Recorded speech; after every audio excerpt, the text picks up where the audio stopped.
పేదవాళ్ళని ఆయన ఉద్దేశం. అంత పేద సీఎం మీద మీ ఫైట్ అంటే అతనికి పెద్దగా తెలుగు రాదండి. అతని దృష్టిలో నా ఉద్దేశంలో పేద అంటే రిచ్ అని, ప్యాలెస్ లో ఉన్న వాళ్ళని తెలుగులో పేదవారు అంటారని అతను అనుకుంటున్నాడు. ఓకే, పాకల్లో ఉన్న వాళ్ళని రిచ్ అని అంటారని చెప్పి అతను అనుకుంటున్నాడు. అందుకని అతను అలా మాట్లాడుతున్నాడు. తెలుగు భాష గురించి తెలియక I'm in support of the poor fighting against the rich అని అంటలా. అలా అంటే అతనికి ఇంగ్లీష్ వచ్చు కాబట్టి కాస్త సరిగ్గా అన్నాడు అనుకోవచ్చు. అతను తెలుగులో మాట్లాడుతున్నాడు, అతనికి రాదు. అందుకని పేదవారు అంటే ఇంగ్లీష్లో రిచ్ అంటారని, ధనికులు అంటే ఇంగ్లీష్లో పూర్ అంటారని అతని ఉద్దేశం అని నాకు అనిపిస్తుంది. లేకపోతే అలా ఎందుకు మాట్లాడు? అతను ఊరికో ప్యాలెస్ కట్టుకుని సీఎంలో ఎక్కువ ధనవంతుడు. అన్అఫిషియల్ గా చూసుకుంటే అందరు రాజకీయ నాయకులే కాదు, అంబానీ, అదానీ ఇలాంటి వాళ్ళని తీసేస్తే ఇతనికి వ్యక్తిగత ఆస్తులు ఎక్కడ దాచుకున్నా బయట దాచుకున్నాయి అన్నీ కలిపితే ఈజీగా అసలు individual will be the richest fellow. మరి ఆయన అలా ఫీల్ అవుతున్నాడు అంటే మరి అది మనోవైకల్యం అనుకోవాలి, లేదంటే భాషా రాహిత్యం అని చెప్పి అనుకోవాలి. అతనేంటి పేదల తరపున అతను పోరాడటం ఏంటి, సామాజిక న్యాయం అతను చేయటం ఏంటి, ఇవన్నీ చూసేవాడికి చాలా ఆశ్చర్యంగా. అవినీతి నిర్మూలిస్తానని కూడా ఒకటి చెప్తుంటారు సార్. అవును పాపం, అది కూడా చెప్తాడు. అంటే అతను ఏంటంటే అతను కరప్షన్ అవినీతి అని అతను అనుకోవట్లే, అతను రైట్ అనుకుంటున్నాడు. నేను డబ్బులు ఇచ్చి గెలిచా, ఇది నేను కొనుక్కున్నా, ఈ రాష్ట్రాన్ని ఈ ప్రజల్ని నేను కొనుక్కున్నాను, ఇక్కడ దోచుకునే రైట్స్ నావి. ఇప్పుడు ఎలా అంటే ఆ మధ్య నష్టపట్టపురం ఇంటి సినిమా, రవితేజ సినిమా వచ్చింది, టైగర్ నాగేశ్వరరావు. టైగర్ నాగేశ్వరరావులో సీన్ ఉంది. పలానా రైల్వే స్టేషను పోలీసు వాడు యాక్షన్ వేస్తాడు. ఒక్కొక్క రైల్వే స్టేషన్ దొంగతనాలకి ఒక్కొక్కడు పాడుకుంటాడు. బ్యాచ్లు 3-4 బ్యాచ్లు అక్కడ ఆక్షన్లో కూర్చుంటారు. ఇది ఓకే, గుంటూరు స్టేషన్ నాది, రే తెనాలి ఇడికెవరా, గుంటూరు ఇడికెవరా అని చెప్పి పాడుకుంటారు. సేమ్ ఇలాగే అలాగా ఆంధ్ర రాష్ట్రాన్ని ఈయన పాడుకున్నాడు ఎలక్షన్స్లో. సో కాబట్టి రాష్ట్రాన్ని హోల్సేల్గా దోచుకోవటం అతను హక్కు అనుకుంటున్నాడు తప్ప తప్పు అని అతను అనుకోవట్లా. అది అవినీతి కాదు అతని దృష్టిలో. అతని అవినీతి అంటే అతను కాకుండా ఎవరన్నా ఒక ఉద్యోగి ఏదో కకృతి కోసం అదొక 1000 రూపాయలు లేదా 2000 ఏదో పని చేసి తీసుకుంటే అది తప్పు. అతని దృష్టిలో అది అవినీతి. 1,00,000 కోట్లు దొబ్బేస్తే తప్పు కాదు. డబ్బులు ఇచ్చి ఈ ప్రాంతాన్ని సొంతం చేసుకున్నాడు, ప్రజల్ని నమ్మించి ఈ ప్రాంతాన్ని సొంతం చేసుకున్నాడు. కాబట్టి ఈ ప్రాంతంలో అందరి రాబడి తనదిగానే భావిస్తూ మొత్తం తీసుకోకుండా, నేను తీసుకునేది సగమే కదా, మైనింగ్, గ్రానైట్ అన్నింటిలో 50% తీసుకుంటున్నారు అన్నారు. సో నేను తీసుకునేది సగమే కదా, ఇంకా నేను మంచివాడిని, వాళ్ళకి ఇంకా సగం వదిలేసాను, నాకు పూర్తిగా తీసుకునే హక్కు ఉన్నప్పటికీ అని అతను భావిస్తున్నాడు.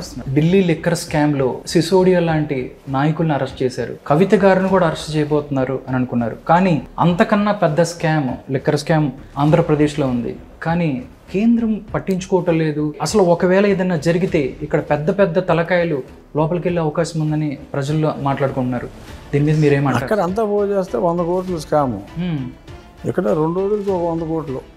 ఇది టూ బిగ్గెస్ట్ స్కామ్ ఇక్కడ. అవును, పురంధరేశ్వరి గారు మాట్లాడితే ఆమెను కూడా మాట్లాడుతున్నారు సార్. అవును, ఆవిడని నానా కారు కోసలో వస్తున్నారు. ఆవిడ మందు తాగుతారేమో అన్నట్టుగా విజయసాయి నిజంగా ఒక మహిళని, దాంతోపాటు బీజేపీ అధ్యక్షురాలుగా ఉన్నారు ఆవిడని ఇలా మాట్లాడతాం మీరు ఏ విధంగా భావిస్తున్నారు సార్? అసహ్యంగా ఉంది, చాలా అసహ్యంగా ఉంది. కనీసం మరి తన దాకా వస్తే కానీ తెలియదు అన్నట్టు. అంటే ఇక్కడ కూడా డైరెక్ట్గా ఇన్వాల్వ్ అవ్వడానికి సెంటర్ లేకపోయినా they can get a report from governor. అన్ని క్యాష్ సేల్సేగా, ఎందుకు చేస్తున్నారు? ఇంత క్యాష్ సేల్ చేయవలసిన అవసరం ఏంటి? ఎక్కడ అన్ని రాష్ట్రాల్లో దొరికే బ్రాండ్లు ఇక్కడ ఎందుకు దొరకవు? ఊరు పేరు లేని బ్రాండ్లు ఈ ఆంధ్రప్రదేశ్లోనే ఎందుకు ఉంటాయి అనేది ఎవరికైనా అర్థమైపోతుంది. ఈ లెక్కర్ నుంచి వచ్చే ఈ 1000 కోట్ల రూపాయలు తాడేపల్లి ప్యాలెస్కి వెళ్తున్నాయి అంటారు, నిజమేనంటారా? నిజమని అందరూ అనుకుంటున్నారు, నేను అనుకుంటున్నాను. అక్కడి నుంచి అక్కడికి వెళ్ళిపోతుంది అని అందరూ అంటున్నారు. ఓకే, 2024 ఎలక్షన్లో ఆంధ్రప్రదేశ్లో టీడీపీ అండ్ జనసేన పొత్తు ఏదైతే ఉందో ఆంధ్రప్రదేశ్ ప్రజలకు మంచి చేస్తుందని మీరు భావిస్తున్నారా? 100% సార్, 100% అది మంచి చేస్తుంది. ఈ చెడు నిర్మూలనకి ఎక్స్ట్రా ప్రికాషన్ చాలా అవసరం. సో కాబట్టి వాళ్ళిద్దరూ కలవటం ప్రజలకి అవసరం, వాళ్ళకి అవసరం ఉన్నా లేకపోయినా రాష్ట్ర ప్రజలకు అవసరం. బహుశా భవిష్యత్తులో భారతీయ జనతా పార్టీ కూడా వీళ్ళతోటి కలిసి రావచ్చు. చంద్రబాబు నాయుడుకి పవన్ కళ్యాణ్కి మధ్య ప్రతిసారి ఏదో గొడవ పెట్టాలని వైసీపీ ప్రయత్నిస్తుంది, న్యాచురల్గా ఎప్పుడు గొడవ పెట్టాలని ప్రయత్నిస్తూ ఉంటుంది. అంటే వీళ్ళిద్దరు కలిస్తే డెఫినెట్లీ మీ షెడ్కి వెళ్ళాలి అని వాళ్ళ అభిప్రాయం అంటారా? అందులో అనుమానం ఉంది. తెల్లారులేస్తే ఇదే గొడవ కదా, అలా తిట్టించడం, వాళ్ళని రెచ్చగొట్టే ప్రయత్నం చేయటం, వీళ్ళతో ప్యాకేజ్ స్టార్ అని చెప్పి సూటిపోటి మాటలన్నీ కూడా అనిపించడం, ఇదంతా ఏదో రకంగా వ్యక్తిగత విభేదాలు సృష్టించాలని సృష్టించి పబ్బం గడుపుకోవాలి, ఆ వేళ్ళు వాళ్ళు చలి కాచుకోవాలని చూస్తున్నారు. కానీ అది వాళ్ళ దురదృష్టం, అది అవలా. పవన్ కళ్యాణ్ గారు నార్మల్గా ఒక ప్రతిపక్ష నాయకుడు ఏదైనా కేసులో జైలుకి వెళ్తే ఆ ప్లేస్లోకి మనం వెళ్ళిపోవాలి అని ప్రతి ఒక్కళ్ళు ప్రయత్నిస్తారు. కానీ పవన్ కళ్యాణ్ గారు ఎక్కడైతే తప్పు జరిగిందో అది ఏం జరిగిందో తెలుసుకొని చంద్రబాబు నాయుడు గారికి బాసటగా ఉండటం, ఆయనతో ఉండటం అనేది నిజంగా మీరు ఎలా చూస్తారు సార్? నిజంగా అందరూ కూడా, ప్రజలందరూ కూడా హర్షించారు ఆయన జైలుకి వెళ్ళటం. ఆయన చూసి ఆయన భావోద్వేగానికి గురై మనం కలిసి పనిచేయాలి, ఈ రాక్షసుని అంతమొందించాలంటే మనం కలిసే ఉండాలి అని చెప్పి అప్పటికప్పుడు అనౌన్స్ చేయటం.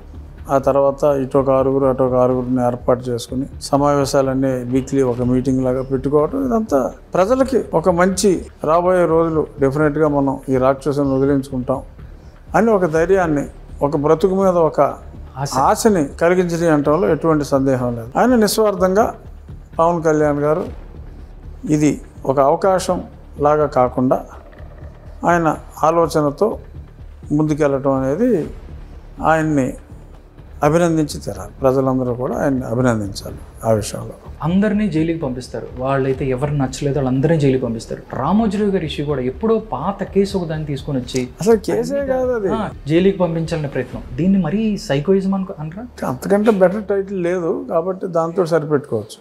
ఇంకేదైనా బెటర్ టైటిల్ ఉంటే అది, ప్రస్తుతానికి అంతకన్నా పెద్ద పదం లేదు కాబట్టి దాంతోనే సరిపెట్టుకోవాలి. సార్, ఆంధ్రప్రదేశ్ ఏర్పడిన తర్వాత అమరావతి ప్రాంతంలో 30,000 ఎకరాలు అక్కడ రైతులు స్వచ్ఛందంగా చంద్రబాబు నాయుడు గారికి ఇచ్చారు. కానీ అమరావతి విషయంలో మాట మార్చిన జగన్ ఇక్కడ కాదు 3 రాజధానులు అనేది ఒకటి తీసుకొచ్చి వాళ్ళని అయోమయానికి గుర్చేసి కక్ష అంటే ఇందాక చెప్పాను కదా, అతను ఒకటి నమ్మితే ఇంకెవరి సలహా తీసుకోడు. అతను అక్కడ అందరూ అతను ద్వేషించే ఒక పర్టికులర్ కులం వాళ్ళే ఉన్నారు అని ఒక భ్రమలో ఉన్నాడు. అంటే ఆయన రెడ్డి అని అతని feeling. According to me Reddy is only A title. ఆయన కులమే అనుకుంటున్నాడు అనుకోండి, తప్పులేదు. Innocence is a bliss. So ఆయన అలా అనుకోనివ్వండి. ఇక్కడ కూడా అదే టైటిల్తో ఉన్న వాళ్ళు ఉన్నారు అనుకోండి. ఇక్కడ కమ్మవారి కన్నా సమానంగా రెడ్లు ఉన్నారు, అలాగే ఇతర కులాల వారు ఎస్సీలు బీసీలు చాలా ఎక్కువగా ఉన్నారు. కానీ ఇతని దృష్టిలో అమరావతిలో ఉన్నవారందరూ కమ్మవారని ఒక దృక్పథం ఏర్పడిపోయింది. అందులోంచి అతను బయటపడలేక, ఒక ఎగ్జాంపుల్ చెప్పాలంటే మనం ఒక రైతు పొలంలో ఎలకలు ఉన్నాయని చెప్పి మొత్తం పంటకి నిప్పెడితే ఎలా ఉంటుందో అలాగా కొద్దిమంది కమ్మవారు అక్కడ ఉంటే ఒక రైతు ఎలకలే కాకుండా పంటను కూడా ఎలా అయితే శత్రువుగా భావించి తగలెట్టాడో ఒక తింగరోడు, అలాగా ఇతను అమరావతిని తగలబెట్టాడు, సర్వనాశనం చేస్తాడు. మొన్న రోడ్లు కూడా తవ్వుకుని వెళ్ళిపోతున్నారు అక్కడ లోకల్ ప్రజాప్రతినిధులు కంకరగా. రోడ్డు మీద దొంగతనాల గురించి విన్నాం కానీ రోడ్డును దొంగలించడం అనేది మనం అమరావతిలోనే చూసాం. పోలీసుడు అక్కడ కూడా పైగా ఒకసారి మాట్లాడాడు డీజీపీ, వాళ్ళ ఏరియాలో ఏదైనా కంకర అవసరాలు ఉండి పాపం తవ్వుకున్నారేమో అని చెప్పారు. అంటే అసలు ఏం మాట్లాడాలో కూడా అర్థం కాదు. అంటే ఈ దారుణాల్లో అరాచకాల్లో అమ్మన్న ఎంత దారుణంగా ఉంటారా ఎక్కడైనా అని నా ఉద్దేశం. ప్రిమిటివ్ డేస్లో ఏదో మనుషుల్ని చంపుకుని తినేవాళ్ళు ఉండేవారని అంటారు. మరి అంతకంటే ప్రిమిటివ్ డేస్కి ఈ రాష్ట్రాన్ని తీసుకెళ్ళిపోయాడు ఇతను.